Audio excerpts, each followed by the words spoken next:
So today I'm joined by Blonnie Whist, Insight Director at Lumina Intelligence, and I'm Georgie, Customer Success Manager here at Lumina. So starting broadly, can you talk me through a recent Insight project that you found really interesting and perhaps the application with the client, so how it was used, for example? Yeah, absolutely. Great question. So the flavour of the month recently has been segmentation projects.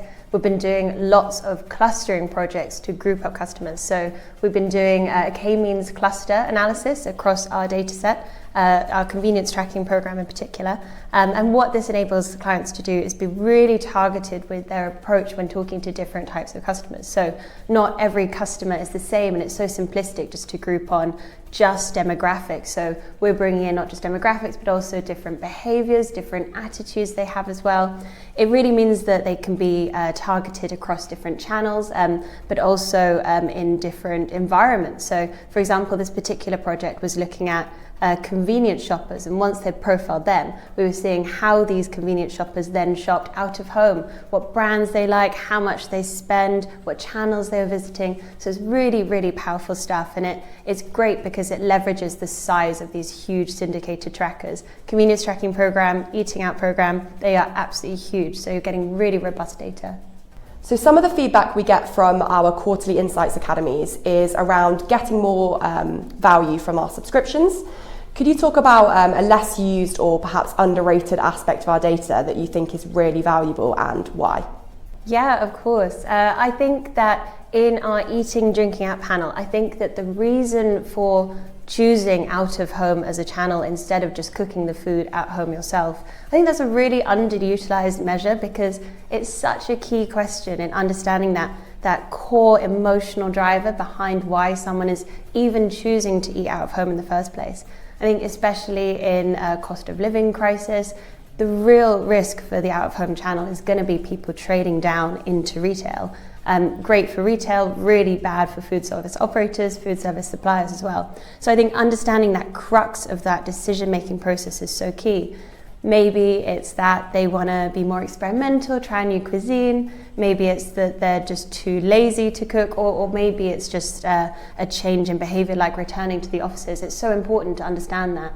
And I think in convenience tracking program, it's a simple one, but even the own label versus branded, it's at the bottom of all the branded lists. And I do think sometimes that one gets missed. We try and bring it straight to the forefront in the dashboard, but I think when clients are doing their own analysis, sometimes that one is easy to overlook.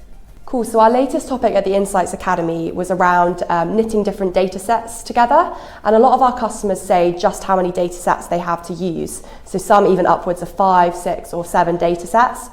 What's your experience with this at Lumina, and how do you think our data sets complement one another?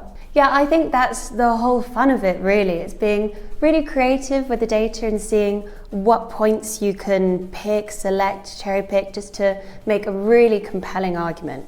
I think that a solution for us is that we've got our dashboards, so we are able to build custom dashboards for clients who buy more than one data set and actually choose different data sources to bring into that dashboard. So you can have a really, really joined up approach that tells your full story of insight. I think 2 products that go really well together are our operator data index and also our menu tracker data. Especially if you're an out-of-home client, you can see exactly what the story is there. So for example, you can see what the market looks like. Maybe there are trends in different cuisines or different operators who are doing well. And then you can look at what the menu patterns are. Maybe they've got similar pricing strategies or a really tight number of menu options, so you can see what the drivers of market growth are there. Then what I really like to do is bring in our consumer data as well, so you can see what are the consumer trends. Maybe it's a need for more environmentally conscious cuisines, or maybe it's just really affordable that's driving consumers at the moment.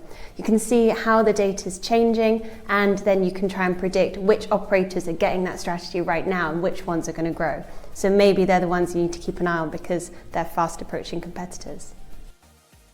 You also might have recently noticed an upgrade to your landing page when you log into your My Dashboards button through the client portal. You now have the ability to customize your landing page, making it easier than ever to navigate your Lumina toolkit. From your bespoke dashboard to your favorite discoveries, it's easier than ever for you to look at all your data sources and visualizations. Get in touch via my email at the end if you'd like help in building your customized homepage. Do you notice any themes about the most current or recent Insight projects that are coming in? Yeah, absolutely. We do tend to see quite a lot of themes and patterns in what clients are asking for. Right now, we're seeing a lot of clients ask about different path to purchase behavior. So really trying to pinpoint how can they influence those customer journeys? You know, there's such a fragmented and competitive market, so what they can do to actually interrupt attention of consumers is so vital. So seeing a lot of path to purchase. And also quite a lot of B2B and wholesale research. So we are always thinking about it's consumers taking products off the shelves, but also in convenience, it's so important that retailers are putting them on the shelves in the first place. And we see quite a lot of people try and move their strategy that's customer facing straight into retail and using language like it's refreshing or it's delicious, really customer focused language. But actually what people are cottoning onto now is that what they need to be using for retailers is POR, margin driven language. It's all about what the benefit is to the retailer rather than to the customer. Maybe it's marketing support. So I think that sort of B2B side of it is really interesting and a project that we do very well. What are you always challenging your Insight managers to do? Oh, great question. I am always trying to challenge them to be as predictive as possible. At the end of the day, our Insight managers here are in the data 5 days a week. They're always reading the news. They're speaking to clients. They know the markets backwards and they know food and drink backwards. So always trying to say to, you know, use these numbers in interpreted ways, actually extrapolate from the data, say what you think is going to happen next, because at the end of the day, you're an expert and you do know best. I think that really trying to do insight well means not just saying the so what, it's also trying to say the what next, so trying to be as predictive as possible. But then also asking what if, so if some metric was to change in the market, or if you brought in more of a new consumer type, how would that change the end result? So trying to be predictive and then actually a next level of predictive really. I think that weaving in news is always so important. We're so lucky with William Reed. We've got such good access to the best journalists and actually really trying to bring in personal examples that show patterns in the data as well. And I don't think you can really talk about a good Insight project without talking about story. Storytelling is just so important. And I think that the structure of our surveys is built to drill down from the what, the who, the where, the why. And actually you can use that structure because it's going from the macro to the micro of the customer journey. So actually quite a lot of your story is pre-built into that. Thank you so much for watching this video. Here is a recap of some of the ways that you can use your Lumina subscription and some detail on the projects and analyses we've talked about in this Q&A with Insight Director Blonnie Whist. If you'd like any support in actioning any of what you've heard today, please do get in touch via my email below.